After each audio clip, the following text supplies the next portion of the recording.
Munasta Production. Listen. Tagarita ingune nyusa. Yo Munasta. Takusasenda ifuma nekutinda imuda masini magreni nekarandi chimupa.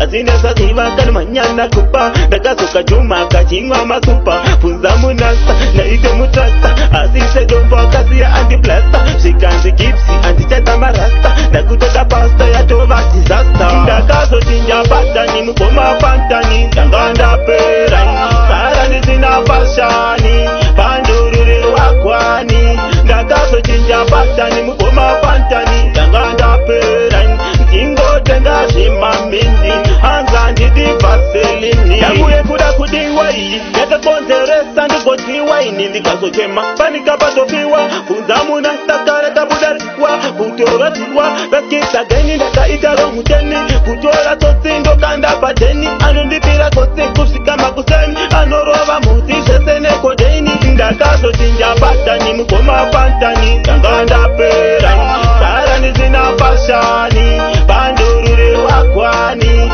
Ndakazo chinja patani mukoma pantani. Tanganda perani kingo tenga shimamini.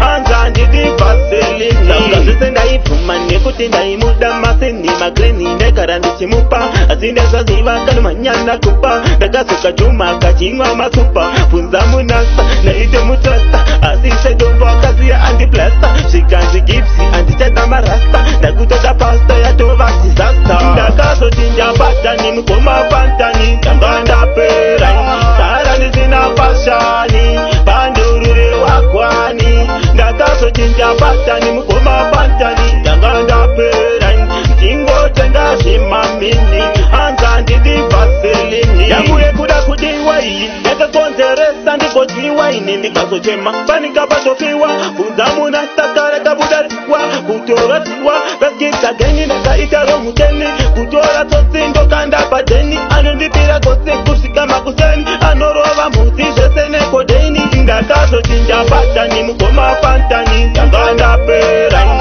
sarani zina fashani. Pandurure wakwani. Ndakazo chinja patani mukoma pantani. Tanganda perani kingo tenda shimamini. Anzandi di vaselini. Listen. You big up Munasta. Yo postito. DJ Paso man and Valentine to the max man. We got out. Munasta Production.